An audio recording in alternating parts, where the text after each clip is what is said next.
I'm Elizabeth Acevedo, and I am the author of The Poet X.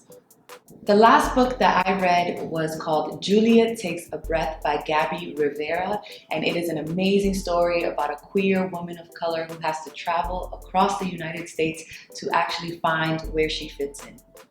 I wrote The Poet X very specifically thinking about young women of color, Black and brown women, who often do not see themselves in literature. I was thinking about the homegirls I grew up with, the students that I taught, and the little pieces of Liz that I wish had been in books. And so The Poet X was really an homage to what it means to celebrate a lot of complicated questions and still affirm that you are deserving of being here. The last thing I binged watched was Sexual Education, which was an incredible show, and I could not stop watching. I also think it would make a perfect young adult novel. So heads up for anybody who wants to write that. It's a good idea. If I had to describe my reaction to the reception of The Poet X here in the US, I think the first three words that come to mind are overwhelming, awe-inspiring, and hopefully door-opening. You know what I mean? Yeah. Yeah.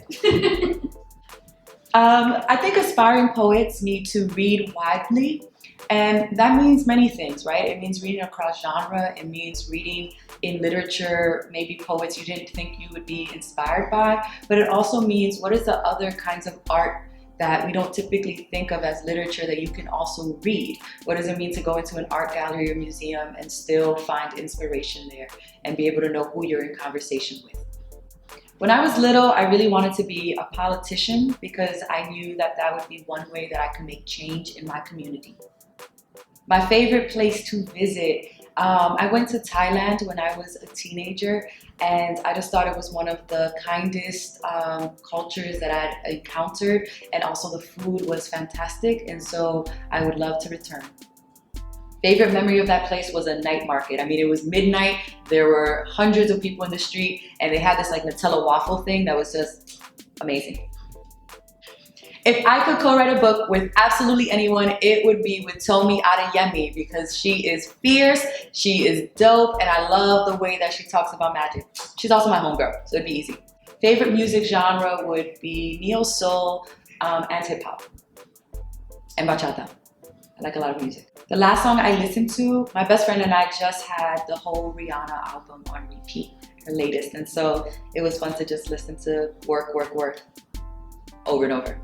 My go-to comfort food is a dish from the Dominican Republic called sancocho. It's a type of stew. It has all of these root vegetables and different kinds of meat in it, and it just feels like a welcoming. Every time I sit down to eat it, I feel like I am being received with love. My favorite thing I've eaten on my UK trip has to be the pastries. I feel like I eat a box of pastries every single day, and everything from the croissants to the biscuits to the scones are amazing, and I fell in love with lemon curd, which I have not had, and it changed my life.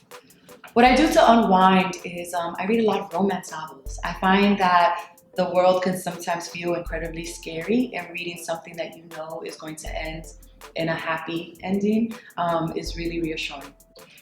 An issue I think needs more attention. I've been paying a lot of attention to what's happening in Sudan and just really trying to be cognizant of how I can help with aid or with spreading information or with just being mindful of the fact that there are folks who need our attention in that part of the world, and just not wanting to lose sight of that because of what I'm told I should be paying attention to when there should be a lot more media coverage about what's happening in Sudan. So I love this poem by Lucille Clifton, and the last three lines read, "Won't you celebrate with me that every day something has tried to kill me and has failed?" And that's where I go to when I need a little bit of hope.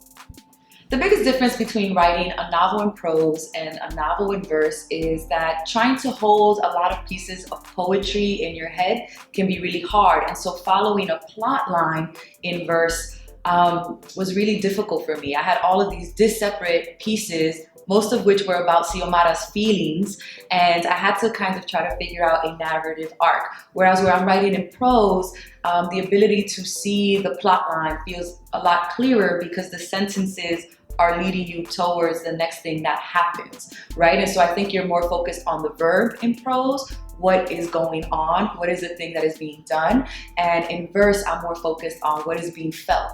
What is the thought? What is the headspace of this character? And are we allowed to ruminate in that space? I find writing inspiration everywhere. Like, I think sometimes people think a poem has to be about these big ideas, freedom and love and really abstract concepts, right? But I find that the poems I like the most are really specific.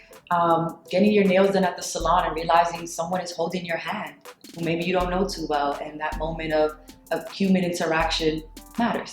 Yes, badass women.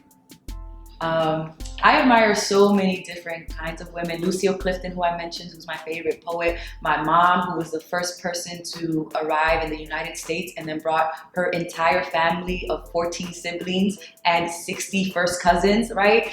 I think a lot about politicians like Alexandria Ocasio-Cortez, who is just a rebel in how she approaches American politics, and just the everyday women who make shit work. I don't know if I can say that. I'm gonna say that, right? Because I think there are so many times that we are faced with difficult circumstances, and we also have to just celebrate the everyday that's not considered exceptional because it takes so much work to just survive in your body with joy.